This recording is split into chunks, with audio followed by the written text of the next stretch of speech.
यदि आप अपने करियर को सिर्फ एक डिग्री नहीं बल्कि एक अलग पहचान देना चाहते हैं तो आपका अगला कदम होना चाहिए लवली प्रोफेशनल यूनिवर्सिटी, जहां एक्सीलेंस सिर्फ एक शब्द नहीं बल्कि एक रियल एक्सपीरियंस है। नैक A++ की मान्यता, NIRF में 31st रैंक और 50 से ज्यादा देशों से आए स्टूडेंट्स के साथ आपको मिलता है ट्रूली ग्लोबल एक्सपोजर। तो अब मौका है LPU नेस्ट के जरिए एडमिशन लेने का, जहां आपको मिल सकती है 60 से 70% तक की स्कॉलरशिप और कुछ केसेस में 100% तक की भी, यानी कम फीस में वर्ल्ड क्लास एजुकेशन। तो देर किस बात की, डिस्क्रिप्शन में दिए गए लिंक पर क्लिक करें, एडमिशन फॉर्म भरें और पाएं एप्लीकेशन फीस पर 20% तक का एक्स्ट्रा ऑफ। अभी अप्लाई करें और अपने फ्यूचर को अपग्रेड करें। लवली प्रोफेशनल यूनिवर्सिटी, यहीं से शुरू होगा आपका सक्सेसफुल टुमारो।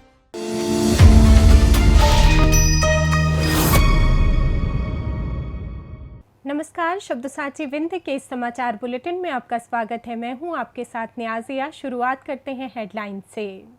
रीवा में शराब पार्टी के बाद जिगरी दोस्त ने ही पुलिस आरक्षक को मारी गोली। रीवा में किसान का शव मिलने पर फूटा गुस्सा, परिजनों ने किया सड़क जाम। रीवा में पेड़ पर मुनगा तोड़ने चढ़े युवक की करंट लगने से मौत। रीवा में बच्चों के विवाद को लेकर दो पक्षों में खूनी संघर्ष, आधा दर्जन लोग घायल।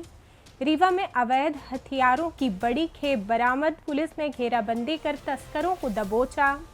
रीवा में सोशल मीडिया पर अवैध पिस्टल लहराते युवकों का वीडियो वायरल। रीवा में अनियंत्रित ट्रैक्टर पलटने से युवक की मौत, पिता ने कूदकर बचाई जान। रीवा में दो पक्षों के बीच तलवार और लाठी डंडे चले, राहगीर समेत कई घायल। मऊगंज में पति ने पत्नी के प्राइवेट पार्ट पर लोहे की रॉड से किया हमला, हालत गंभीर। सतना में घर के सामने लगा सार्वजनिक नल तोड़ने पर BLO के खिलाफ फूटा गुस्सा, वीडियो वायरल। सतना में पुरुषोत्तम मास के पहले सोमवार को गैवीनाथ धाम में उमड़ा आस्था का सैलाब।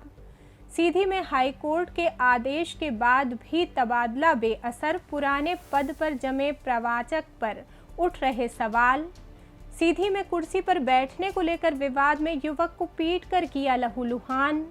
सिंगरौली में फर्जी नंबर लगी कार से 152 लीटर अवैध शराब जब्त, तस्कर फरार।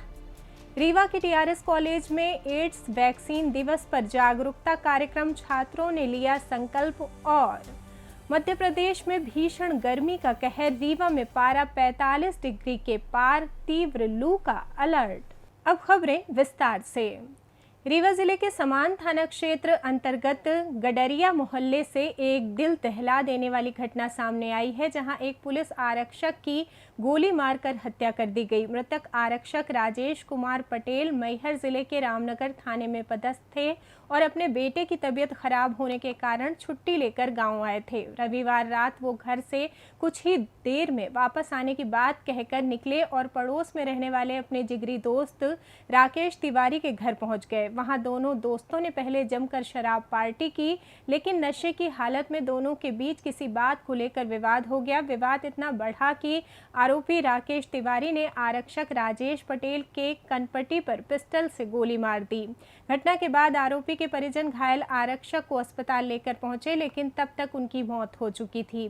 इस वारदात के बाद से मृतक के परिवार में कोहराम मचा हुआ है और परिजनों का रो रो कर बुरा हाल है। परिजनों ने गंभीर आरोप लगाते हुए कहा कि उन्हें घटना की सूचना काफी देर से दी गई और इलाज में भी लापरवाही हुई, जिसके कारण आरक्षक की जान चली गई। समान थाना पुलिस ने हत्या का मामला दर्ज कर आरोपी राकेश तिवारी की तलाश शुरू कर दी है। पुलिस अधीक्षक गुरुकरण सिंह के मुताबिक शव का पोस्टमार्टम कराया जा रहा है और फॉरेंसिक टीम घटनास्थल का बारीकी से निरीक्षण कर रही है।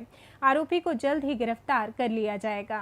देखिए, रात में करीब 12 बजे सूचना मिली कि थाना रामनगर जिला मैहर में पदस्थ आरक्षक राकेश पटेल, जो यहाँ थाना समान क्षेत्र का रहने वाला है, उसको सिर में गोली लगी है। और जो मौके पर वहाँ से यहाँ पर आए, SGMH में आए और सारे जो फैक्ट हैं, सर्कमस्टांसेस हैं, उनका मुआयना किया जा रहा है और जो भी विधिवत कार्रवाई है उसको किया जाएगा। तो पोस्टमार्टम के बाद और जब FSL टीम पूरा घटनास्थल मुआयना कर लेगी, उसके बाद कुछ कहना वाजिब। जिनके घर ये घटनाक्रम हुआ है उनका पुराना संबंध है, इनसे पुराने दोस्त हैं, ये करीब 10 साल से इनकी पहचान है, पारिवारिक संबंध है, ऐसा प्रथम दृष्टया सामने आया। हमारे यहाँ 11/5/26 से उन्होंने ज्वाइन किया था, 11/5/26 को, और कल शाम को वो पूछ के कि बच्चे की तबीयत गड़बड़ है, दिखाने जाना है।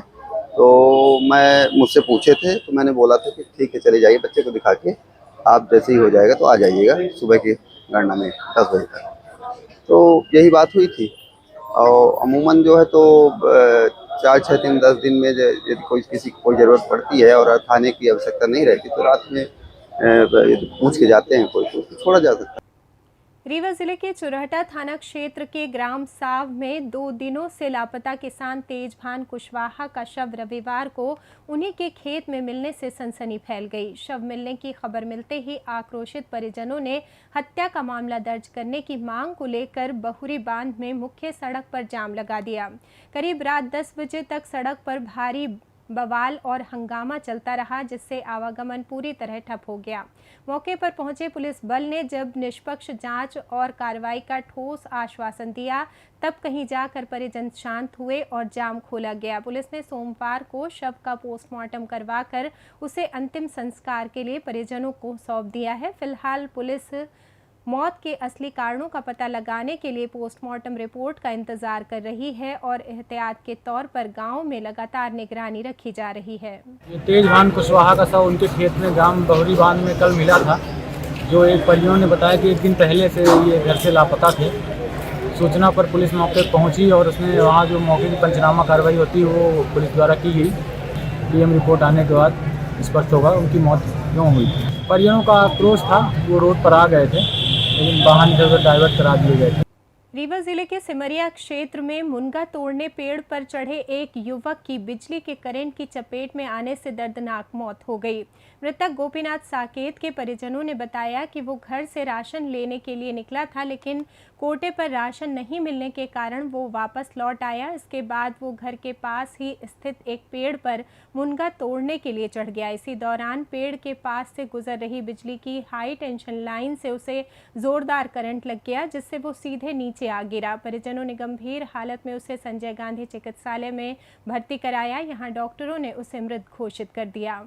रीवा शहर के सिटी कोतवाली थाना क्षेत्र अंतर्गत चिकानटोला में बीती रात बच्चों के बीच हुए मामूली विवाद ने खूनी संघर्ष का रूप ले लिया, जिसमें 2 परिवारों के बीच जमकर लात घूंसे और लाठियां चली।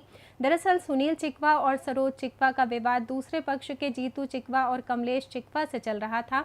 तभी बीती शाम बच्चों के बीच हुई कहासुनी के बाद दोनों पक्षों के महिला पुरुष मैदान में उतर आए और एक दूसरे पर हमला कर दिया। इस मारपीट में दोनों पक्षों से करीब आधा दर्जन से अधिक लोग घायल हुए हैं। घटना के दौरान मौके पर मौजूद लोगों ने इस पूरी वारदात का वीडियो बना लिया, जो अब सोशल मीडिया पर वायरल हो रहा है, जिसमें महिलाएं भी मारपीट करती नजर आ रही हैं। फिलहाल दोनों पक्षों की शिकायत पर सिटी कोतवाली थाना पुलिस ने मामला दर्ज कर लिया है और जांच शुरू कर दी है। रीवा जिले की समान थाना पुलिस ने मुखबिर की सूचना पर बाणसागर तलैया के पास घेराबंदी कर अवैध हथियारों की तस्करी करने वाले 2 शातिर आरोपियों को गिरफ्तार किया है। पुलिस को देखकर भागने का प्रयास कर रहे संदिग्धों को तत्परता से दबोच लिया गया। आरोपियों की पहचान समीर खान निवासी बिछिया और रितेश दुबे उर्फ लकी निवासी मनगवा के रूप में हुई है। तलाशी के दौरान आरोपियों के पास से पीले रंग के झोले में रखे 2 नग 12 बोर के देसी कट्टे और 2 नग देसी पिस्टल बरामद किए गए हैं, जिनके संबंध में वो कोई भी वैध दस्तावेज पेश नहीं कर सके। थाना प्रभारी विजय सिंह के मुताबिक पुलिस ने दोनों आरोपियों के खिलाफ आर्म्स एक्ट के तहत मामला दर्ज कर हथियार जब्त कर लिए हैं और मामले की आगे की विवेचना शुरू कर दी है। कल रात में मुखबिर सूचना प्राप्त हुई थी कि 2 लड़के जो हैं अवैध असलहा लेके और उसको बेचने की फिराक में घूम रहे हैं, जिस पर से पुलिस ने के द्वारा दबिश देकर के कार्यवाही की गई है। उनके पास से 4 वेपन बरामद हुए हैं, 2 कट्टा और 2 पिस्टल हैं, जो अवैध रूप से बिक्री करने के लिए रखे हुए। रीवा जिले में अपराधियों के हौसले बुलंद हैं और कानून व्यवस्था लगातार बिगड़ती जा रही है, जिसका ताज़ा उदाहरण सिविल लाइन थाना क्षेत्र के कबाड़ी मोहल्ला वार्ड नंबर 19 से सामने आया है। यहां बंद कमरे में डीजे की तेज धुन पर नाचते हुए कुछ युवकों का एक चौंकाने वाला वीडियो सोशल मीडिया पर तेजी से वायरल हो रहा है, जिसमें वे खुलेआम अवैध पिस्टल हवा में लहराकर अपनी धौंस जमा रहे हैं। वीडियो में हथियार का प्रदर्शन करने वाले युवक कबाड़ी मोहल्ले के निवासी बताए जा रहे हैं। कानून के खौफ से बेपरवाह 16 से 18 साल के इन नाबालिगों और युवकों द्वारा हथियारों के साथ तस्वीरें व वीडियो इंटरनेट पर डालने से आम जनता के बीच दहशत का माहौल है, जिसे लेकर स्थानीय लोगों में पुलिस प्रशासन की मूक दर्शक बनी कार्यप्रणाली के खिलाफ भारी आक्रोश है। रीवा के चुरहटा थाना क्षेत्र अंतर्गत ग्राम दादर में आज सुबह एक दर्दनाक हादसा हो गया, जहां एक अनियंत्रित ट्रैक्टर पलट जाने के कारण 24 वर्षीय युवक मोहम्मद इमाम की मौके पर ही मौत हो गई। जानकारी के मुताबिक दादर निवासी मोहम्मद अबरार अपने बेटे मोहम्मद इमाम के साथ ट्रैक्टर लेकर जा रहे थे, तभी अचानक वाहन अनियंत्रित हो गया। ट्रैक्टर को अनियंत्रित होता देख पिता ने तो चलते वाहन से छलांग लगाकर अपनी जान बचा ली, लेकिन बगल में बैठा मोहम्मद इमाम ट्रैक्टर के नीचे ही दब गया और उसकी जान चली गई। हादसे के बाद मौके पर ग्रामीणों की भारी भीड़ जमा हो गई, जिन्होंने तुरंत पुलिस को इसकी सूचना दी। मौके पर पहुंची चुरहटा थाना पुलिस ने घटनास्थल का मुआयना कर शव को पोस्टमार्टम के लिए अस्पताल भिजवा दिया है और मर्ग कायम कर आगे की कानूनी कार्रवाई शुरू कर दी है। रीवा शहर के सिटी कोतवाली थाना क्षेत्र अंतर्गत निपनिया स्थित बंसल बस्ती में रविवार की रात उस वक्त भारी तनाव फैल गया जब बाइक से पहुंचे करीब दर्जन भर सरहंग बदमाशों ने इलाके में जमकर उत्पात मचाया। बदमाशों की इस हरकत पर आक्रोशित होकर बस्ती के लोगों ने उन्हें चारों तरफ से घेर लिया, जिसके बाद दोनों पक्षों के बीच करीब आधा घंटे तक सड़क पर जमकर लाठी डंडे और तलवारें चली। इस खूनी संघर्ष के दौरान उपद्रवियों ने वाहनों में भी भारी तोड़फोड़ की और रास्ते से गुजर रहे बेकसूर राहगीर भी इस मारपीट व लूटपाट का शिकार हो गए, जिसमें पुष्पराज नगर निवासी दीपू और बिछिया निवासी रिजवान खान सहित कई लोग गंभीर रूप से घायल हो गए। लहूलुहान युवकों को उपचार के लिए तत्काल संजय गांधी अस्पताल में भर्ती कराया गया है, जबकि कुछ हमलावरों ने मौके से भागकर अपनी जान बचाई। देर रात घटना की सूचना मिलते ही सिटी कोतवाली थाना पुलिस ने भारी बल के साथ मौके पर पहुंचकर स्थिति को नियंत्रित किया और दोनों पक्षों की शिकायत पर मामला दर्ज कर विवाद के मुख्य कारणों की जांच शुरू कर दी है। मऊगंज जिले के शाहपुर थाना क्षेत्र के गौरी गांव में घरेलू हिंसा की एक रूह कपा देने वाली वारदात सामने आई है, जहां शैलेंद्र पटेल नामक व्यक्ति ने पारिवारिक कलह के चलते अपनी पत्नी के साथ बेरहमी से मारपीट की और फिर लोहे की रॉड से उसके प्राइवेट पार्ट पर हमला कर उसे मरणासन कर दिया। पीड़िता की शादी 1 वर्ष पूर्व हुई थी और वो विवाद के कारण 1 महीने से मायके में थी, जिसे महज 10 दिन पहले ही सरपंच और ग्रामीणों की समझाइश पर ससुराल वापस भेजा गया था। रविवार दोपहर अंजाम दी गई इस हैवानियत के बाद आरोपी पति घायल महिला को रीवा के संजय गांधी अस्पताल में भर्ती कराकर खुद मौके से फरार हो गया, जहां वर्तमान में पीड़िता की अत्यंत गंभीर स्थिति को देखते हुए उसे गायनी विभाग के आईसीयू में रखा गया है। पीड़िता के पिता ने दामाद और उसके परिवार पर प्रताड़ना का आरोप लगाते हुए कड़ी सजा की मांग की है। वहीं घटना के दूसरे दिन तक पुलिस द्वारा पीड़िता के बयान दर्ज न करने और अस्पताल न पहुंचने के कारण पुलिस प्रशासन की कार्यप्रणाली पर भी गंभीर सवाल खड़े हो रहे हैं।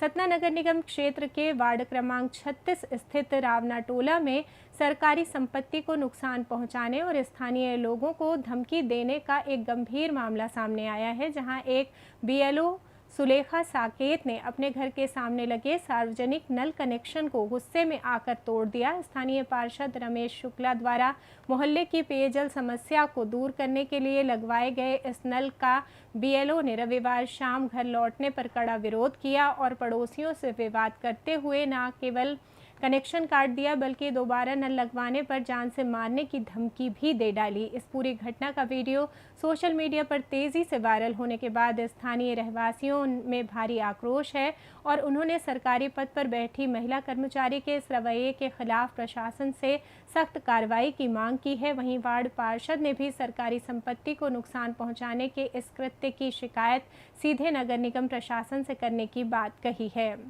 सतना जिले के प्रसिद्ध प्राचीन गैवीनाथ धाम में पुरुषोत्तम मास के पहले सोमवार को भगवान भोलेनाथ के दर्शन के लिए भक्तों की भारी भीड़ उमड़ी। सुबह से ही श्रद्धालु लंबी कतारों में लगकर दूर दराज से आए लोगों के साथ जलधारी के माध्यम से शिवलिंग का अभिषेक कर रहे हैं। प्रशासन ने भारी भीड़ को देखते हुए रविवार और सोमवार को जलधारी से अभिषेक की विशेष व्यवस्था की है, जबकि मंगलवार से शनिवार तक भक्त सीधे गर्भगृह में जाकर स्वयं स्पर्श कर अभिषेक कर सकेंगे। सुरक्षा और सुविधा के लिए मंदिर परिसर में स्थानीय प्रशासन, पुलिस और स्वास्थ्य विभाग की टीमें मुस्तैद हैं।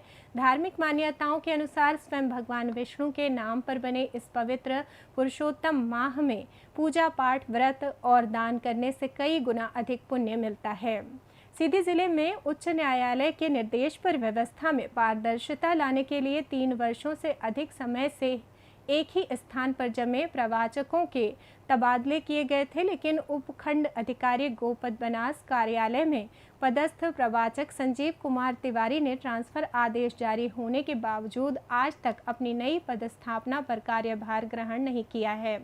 जहां एक तरफ अन्य सभी कर्मचारियों ने न्यायालय के आदेश का सम्मान करते हुए नई जगहों पर ज्वाइनिंग दे दी है, वहीं संजीव कुमार तिवारी अब भी पुराने स्थान पर ही पूरे आराम से कार्य कर रहे हैं, जिससे जिला प्रशासन की कार्यप्रणाली और कलेक्टर कार्यालय की भूमिका पर गंभीर सवाल खड़े हो रहे हैं। इस मामले को लेकर अब आम जनता और कर्मचारियों के बीच भारी चर्चा है कि आखिर एक प्रवाचक पर नियमों की ये अनदेखी क्यों की जा रही है और क्या ट्रांसफर आदेश सिर्फ दिखावे के लिए जारी होते हैं। अब देखना ये होगा कि जिला प्रशासन उच्च न्यायालय के आदेश का सम्मान करते हुए कार्रवाई करता है या फिर ये मामला फाइलों में ही दबा रह जाएगा। सीधी जिले के सिमरिया थाना क्षेत्र के मनकीसर गांव में सोमवार सुबह एक बरहों संस्कार कार्यक्रम के दौरान कुर्सी पर बैठने को लेकर खूनी संघर्ष हो गया। दरअसल भोजन स्थल के पास रखी एक कुर्सी पर बैठने को लेकर स्थानीय युवक राघवेंद्र कोल का कुछ लोगों से विवाद हो गया। विवाद इतना बढ़ा कि संतोष नीलकंठ और राजबहोर कोल सहित करीब आधा दर्जन लोगों ने राघवेंद्र को घेर लिया और लाठी डंडों से उसकी बेरहमी से पिटाई कर दी। इस हमले में युवक के सिर पर गंभीर चोटें आईं और वो मौके पर ही बेहोश हो गया। घायल राघवेंद्र को पहले सिमरिया स्वास्थ्य केंद्र ले जाया गया, जहां से नाजुक हालत को देखते हुए उसे जिला अस्पताल सीधी रेफर कर दिया गया है। घटना के बाद आरोपी मौके से फरार हो गए। वहीं सिमरिया थाना प्रभारी केदार परौहा ने बताया कि पीड़ित पक्ष से आवेदन मिल गया है और पुलिस मामले की जांच कर उचित कार्रवाई कर रही है। सिंगरौली जिले के बरगवा थाना क्षेत्र में पुलिस ने रविवार देर रात मुखबिर की सूचना पर बड़ी कार्रवाई करते हुए एक कार से 152 लीटर अवैध शराब जब्त की है। पुलिस को देवसर की ओर से शराब तस्करी की खबर मिली थी, जिसके बाद घेराबंदी के दौरान ग्राम ओड़गड़ी के पास संदिग्ध मारुति सुजुकी कार पलटी हुई हालत में मिली। पुलिस ने जब कार की तलाशी ली तो उसमें से रॉयल स्टेज और आफ्टर डार्क विस्की की बोतलें व पाव बरामद हुए, जिनकी कुल कीमत लगभग 1,81,600 रुपये आंकी गई है। जांच में खुलासा हुआ कि तस्करों ने पुलिस को चकमा देने के लिए गाड़ी पर उत्तर प्रदेश का फर्जी नंबर प्लेट लगाया हुआ था। फिलहाल बरगवा पुलिस ने करीब 10 लाख रुपए की कीमत की कार और अवैध शराब को जब्त कर आबकारी एक्ट और बीएनएस की धाराओं के तहत मामला दर्ज कर लिया है। वहीं अंधेरे का फायदा उठाकर फरार हुए आरोपी चालक की तलाश सरगर्मी से की जा रही है। रीवा के टीआरएस महाविद्यालय के समाज शास्त्र विभाग में प्राचार्य डॉक्टर अर्पिता अवस्थी के निर्देशन में विश्व एड्स वैक्सीन दिवस पर एक जागरूकता एवं संवाद कार्यक्रम का आयोजन किया गया। इस मौके पर विभागाध्यक्ष प्रोफेसर अखिलेश शुक्ल ने विद्यार्थियों को संबोधित करते हुए कहा कि सही जानकारी ही सबसे बड़ा बचाव है और उन्होंने संक्रमण से बचाव के उपायों पर विस्तार से जानकारी दी। मुख्य वक्ता शासकीय कन्या महाविद्यालय की समाज शास्त्र विभागाध्यक्ष डॉक्टर रचना श्रीवास्तव ने बताया कि ये दिवस प्रतिवर्ष 18 मई को मनाया जाता है। कार्यक्रम के दौरान HIV और एड्स के अंतर संक्रमण के कारणों तथा समाज में व्याप्त भ्रांतियों को दूर करते हुए स्पष्ट किया गया कि ये सामान्य संपर्क, हाथ मिलाने या साथ भोजन करने से नहीं फैलता। युवाओं ने भी इस संवाद में बढ़ चढ़कर हिस्सा लिया और संक्रमित व्यक्तियों के प्रति सहानुभूति रखने तथा भेदभाव समाप्त करने पर बल दिया। अंत में सभी प्रतिभागियों ने समाज में जागरूकता फैलाने और अफवाहों से बचने का संकल्प लिया। मौसम की बात करें तो मध्य प्रदेश में नौतपा की शुरुआत से पहले ही सूरज के कड़े तेवरों के कारण पूरा प्रदेश भीषण गर्मी और लू की चपेट में है, जिसमें विंध्य क्षेत्र का रीवा जिला सबसे अधिक तप रहा है। रीवा में सोमवार को अधिकतम तापमान 44 से 45 डिग्री सेल्सियस के बीच दर्ज किया गया, जबकि न्यूनतम तापमान 32 डिग्री के आसपास रहने से रात में भी लोगों को राहत नहीं मिल रही है। मौसम केंद्र भोपाल के पूर्वानुमान के अनुसार वर्तमान में किसी भी मजबूत मौसमी सिस्टम के सक्रिय न होने से अगले 4 दिनों तक रीवा, मऊगंज, सीधी और सतना सहित विंध्य व बुंदेलखंड के इलाकों में तापमान में 1 से 2 डिग्री की और बढ़ोतरी हो सकती है, जिससे रीवा में पारा 46 डिग्री सेल्सियस तक पहुंचने की आशंका है। मौसम विभाग ने आगामी दिनों के लिए रीवा संभाग में तीव्र लू का अलर्ट जारी करते हुए दोपहर 12 से शाम 4 बजे के बीच लोगों को बिना वजह घरों से बाहर ना निकलने और लगातार तरल पदार्थों का सेवन करने की सलाह दी है। इसी के साथ ये समाचार बुलेटिन समाप्त हुआ। कल फिर मिलेंगे नई खबरों के साथ। जुड़े रहिए शब्द साची विंध्य से, और विंध्य से जुड़ी तमाम खबरों के लिए हमारे चैनल को सब्सक्राइब कर दें। वीडियो को लाइक करें, शेयर करें और बेल आइकॉन दबाना ना भूलें। अपने आसपास की खबरें हम तक पहुंचाने के लिए स्क्रीन पर दिए नंबर पर आप संपर्क भी कर सकते हैं। धन्यवाद।